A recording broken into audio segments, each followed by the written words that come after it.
Welcome.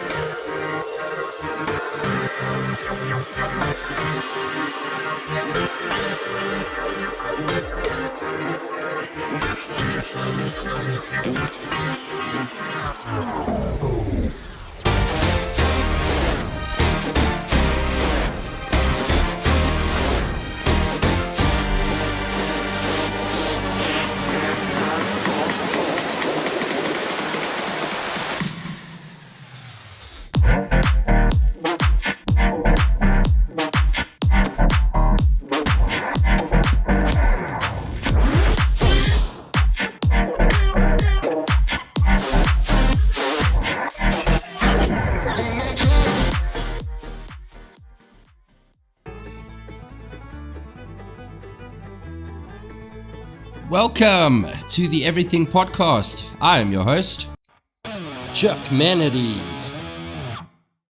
And in today's episode, we are going to be covering Love, Death and Robots Season 2, Episode 2 called Ice, which came out on the 14th of May 2021. I got a 6.1 out of 10 with 12,000 reviews on IMDb. So just a short synopsis: in a future where many humans are enhanced with extraordinary strength and endurance, the unmodded feel left behind. This class conflict drives a rift between two brothers that put their lives at risk during a dangerous race. So the directors of this were actually Jennifer Yu Nelson and Robert Valley.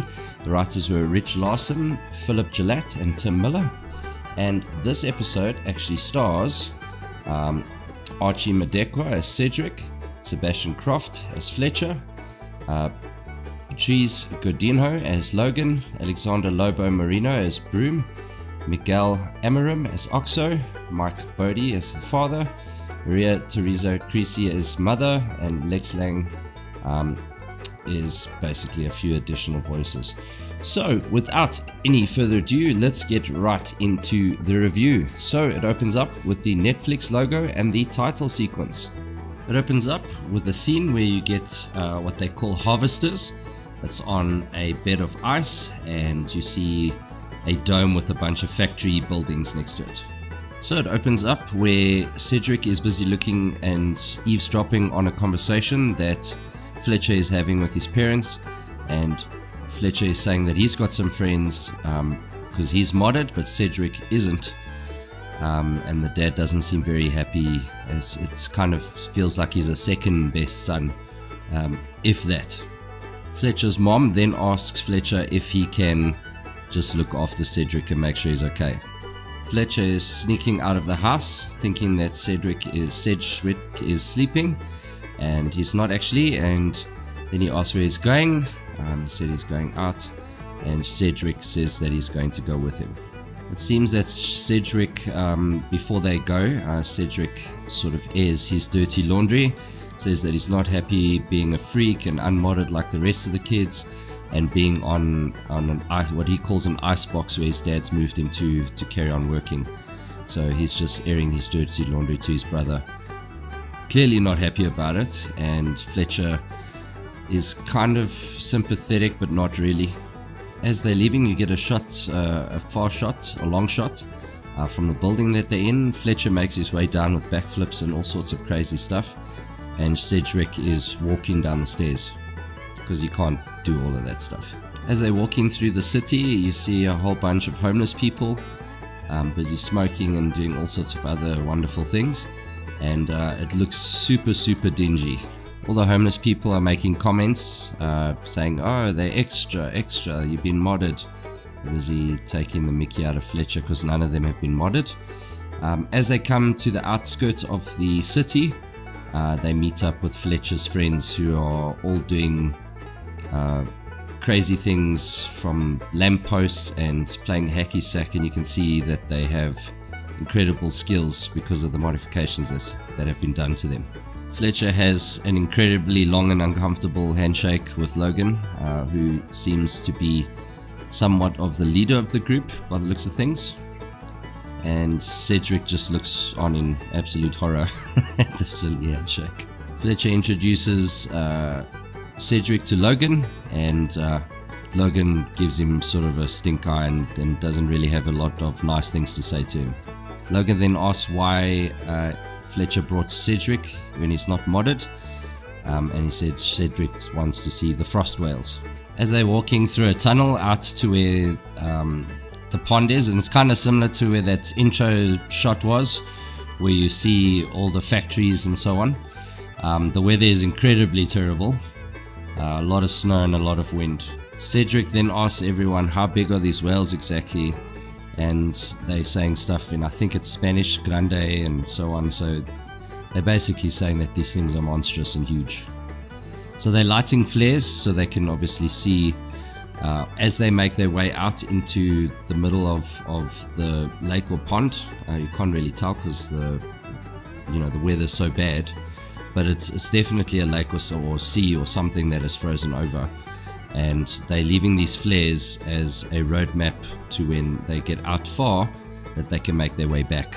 You catch a glimpse as it goes, you see them on the ice and it goes through the ice, so you see how thick the ice is, and then you also get a glimpse of the tail of one of the whales, which is lit up, but they look sort of fluorescent. So they make their way out to far out into the sea or pond. Let's just say sea because it's Wales. I'm assuming it would be a sea of some sort. So they make their way out, and the whales don't really hang out where the machinery is busy going on, because the noise distracts them or chases them away. So what they're waiting for is the minute the machines would switch off, that's when the whales would come and attack them, I guess. And from there they have to make a run for it back to the city without the whales getting them. So that's the plan. So they have this pipe of some sort. It's probably some sort of an hallucinogen, and Fletcher has an hallucination, and then Fletcher kind of wakes him up and says, "Hey man, these whales are coming, we need to get out of here, as in now." As Cedric comes to and stops hallucinating when Fletcher's busy shouting him and they starting to make their run to the way back to the city, the start of the run, it actually looks like the start of a 100-meter sprint, with the guys, the modded team, basically lined up and running. So it's quite a cool shot with the flare, the first flare in the background. You can see the way they run compared to Cedric, that they have definitely been upgraded as a human being for sure, because he runs very sporadically. Kind of looks a bit silly when he's running, but I think he's running in such a way, if you're having a sort of panic moment and you're running, you're not really worried about running like Tom Cruise. You're worried about running for your life, After the second time the whales crack the ice, because they're trying to get to the people on top of the ice, Cedric is starting to get left very, very far behind. At this point you realize there must be two whales, because where the ice is going up by Cedric and he's making a run for it, one gets hit just under his brother. The ice hooks his ankle and it injures his ankle. Fletcher then makes his way to help his brother, and at this point he does this very, very cool roll and he gets his brother onto, did I say Cedric? So Cedric picks up Fletcher because Fletcher hurt his ankle. So the others have already made it to the city, and while Cedric's trying to save his brother, they get hits way into the sky with one of the whales. And then as the ice, they are very, very lucky at this point, because the ice around them, or the ice that's busy falling, is actually, it's almost like a slide as they're going down in steps. So they get out of it by luck, 100%. At this point you catch a glimpse of the frost whale. It doesn't, it looks like a whale to a certain degree, but its head kind of reminds me of a rhino a little bit. And then the bottom of it and the fins and stuff kind of have whale look to it, but the rest of it doesn't, and it's very fluorescent, which it's a very pretty looking thing. So after Fletcher and Cedric make it safely to the side, they get to enjoy the view of these beautiful whales, and it truly does look really nice. One of the people in the team actually, or in the friends group, takes Cedric's hat, and Fletcher goes to retrieve it. As he jumps in the air, it comes off of the foot, which Cedric thought that he hurt, but he didn't, apparently. Or he just heals fast, one of the two. But I think he bamboozled him, or the friend group, to let Cedric save him so that it looked cool to be accepted into this group. So it's one of the two. They don't really say. You just kind of have to make your own assumptions, and I think that's either to make his brother look really cool, or he's got super healing powers. But I think it's to make his brother look cool in the friend group and getting him accepted into this friend group.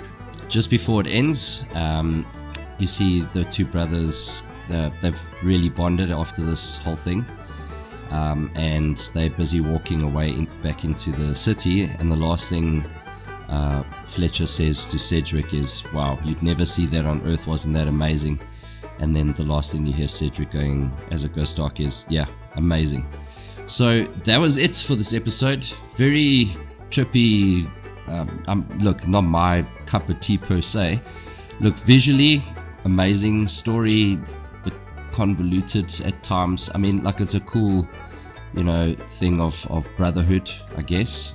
If you want to pick out one or two things if I want to pick out one or two things that I liked about, I like the brotherhood, camaraderie, and how they kind of, the brothers look after each other.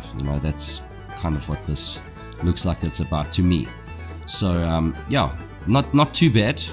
Not exactly what I liked per se as far as the story goes.